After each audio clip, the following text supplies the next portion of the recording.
welcome to Tarot to a Tea. I'm going to have a little tea today, and I'm going to do a March bonus reading. And that will be for the sign of Taurus. Let's see what's going on with Taurus. It's a little different from the monthly reading. We're going to see what you need to know at the moment, kind of thing. And hopefully, along with what you need to know, you're going to get some advice. That's what I'm shooting for anyway. Okay? So let's get started. This is what Taurus needs to know. And here's some advice. Whoa, we got two cards. I'm going to keep both of those. Never question it, right? If you get two, take two. Okay. So what you need to know right now, Taurus, looks like something to do with some stability. Taurus love their stability. Oh, there's a little bit of juggling going on.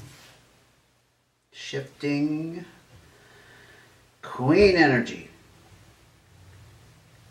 Queen energy. This is actually, could be you. This is the Taurus Queen. Queen. This is the mother, the teacher, the mentor energy. This could be you if you're this represented by this powerful female energy here.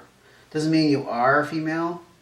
I'm not gender specific with these, but it can be. It can go either way, honestly. You got something going on though with your stability, and it might have to do with some money. This is the card that actually warns you to be careful with spending. Matter of fact, you might want to do the opposite and start some kind of savings or invest. And perhaps this is where you're at. You're trying to figure out for yourself, or maybe for someone else, you're trying to mentor somebody else on how to invest some kind of lump sum of money that came their way. That would make a lot of sense. I could see a Taurus being in that position. The Joker, though. The Joker, yes, looks kind of like a clown. I always say this about Jokers, though. They juggle, and it looks like fun and games, and sometimes they pretend that they've like dropped what they're juggling, but they're actually very skilled at it. So keep that in mind, because this is the card of mastery. Perhaps you feel like you're a master in this area of money, because most Taurus, honestly, I think are very good with money. I've never met one that had like a spending problem. Matter of fact, they were very frugal, right? Well, this is a nice way of saying cheap, right? Frugal. I mean, it doesn't mean they're not generous, but they're very frugal. You want things to move on from where they are at the moment. And you have a very, very fixed idea. No surprise with that Taurus, a fixed idea. You have a very firm idea, fixed idea. You have a very firm opinion about how things should go. And you want it to just move ahead. You just want it to be done. If this isn't you making a decision about your own finances and somebody else is involved, you want them. You want them to do it and just to be done with it. You're not playing around anymore. Yeah, you want it to be over with this 10 and the 8.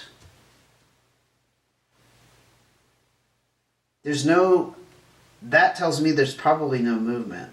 I do think it's around some kind of windfall, because there's so many diamonds here, pentacles, aka pentacles.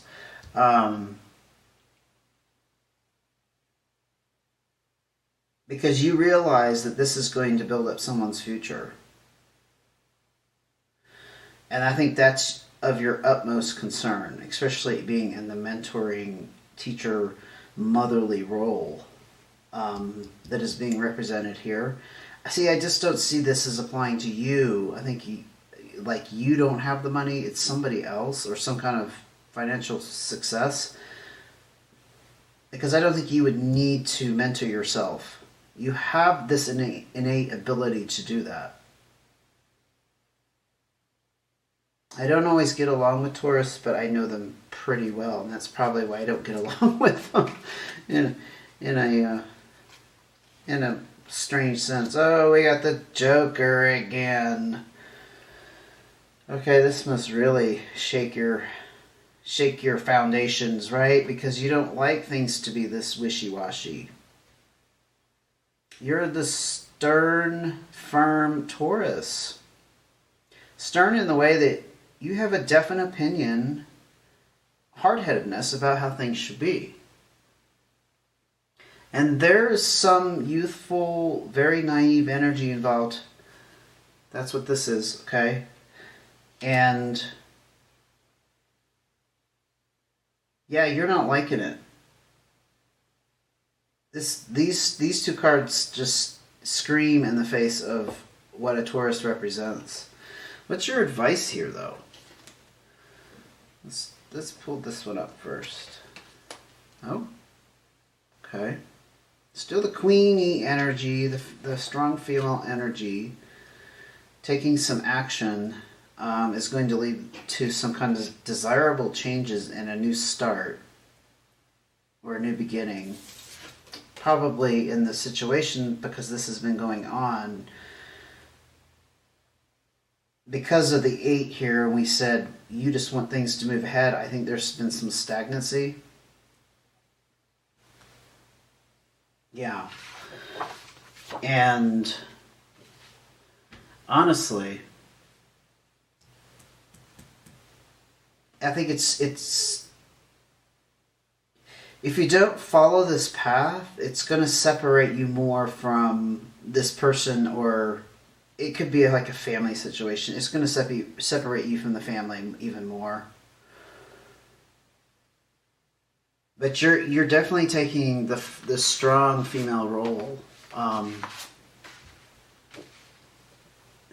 representing that energy.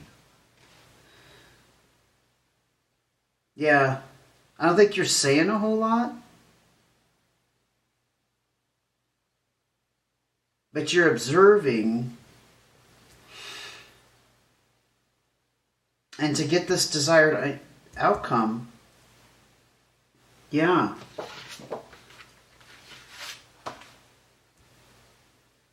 This is a new approach. This is the new beginning. This is the fresh start.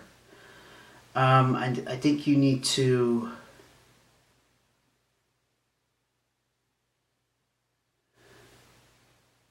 perhaps approach it in a more methodical sense, in the sense that you are not necessarily just going to pour your opinion out verbally, because this is also about indirect messages, and take that how it resonates with you and what that could mean. But it can mean emails, or it could be writing stuff out, like in a legalese, like in a contract. I want to see what the second card is, though, before I forget about it. Yeah. So this is about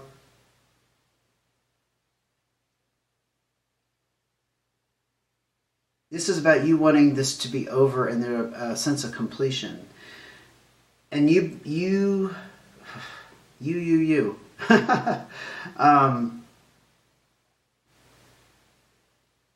you want this indecisiveness to be over. This is the card of indecisiveness. This obviously because you've been trying to convince somebody. But to achieve this place where you are the authoritative figure, and you're looked upon and admired. Don't forget that. Admired for your experience and your expertise here. Yeah, that makes a lot of sense. I think you're going to have to be more methodical here, or deliberate. Maybe methodical is not the word, but deliberate with your communication. Like, yeah, here we go again. This is going to end the dispute. Yeah.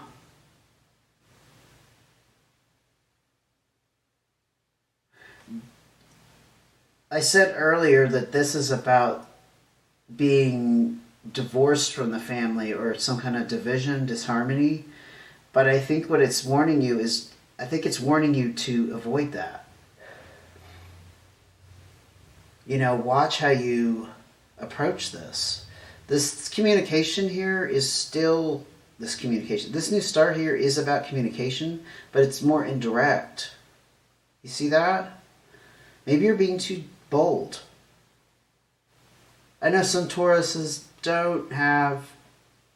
they're not the greatest communicators because they can be very quiet and subtle and sometimes blunt with the way they communicate. So maybe it's saying, okay,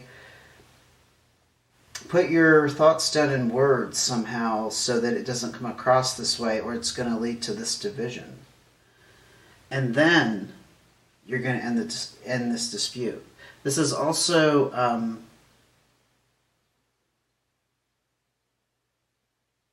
this is a card of getting a message from somebody that is very close to you that you adore.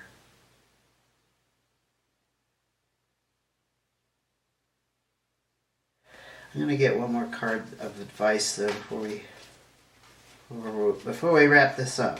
I don't know. I feel like I'm hanging here. Okay. Yeah. And with the King of Hearts, you will have control over this situation. Yeah, I think it's about controlling how you communicate. I'm seeing that pretty darn clearly. This is how you will influence them, Taurus, okay? Honestly. Alright, well thank you for joining me. Do subscribe if you want to hear from me again and know when I'm on again. April's almost here, so I almost have those done, and they're going to be coming up here in the next couple of days, and it's starting to be Taurus season. Congratulations. Birthdays are around the corner, right? About a month out. And I will see you again in a short time. Take care.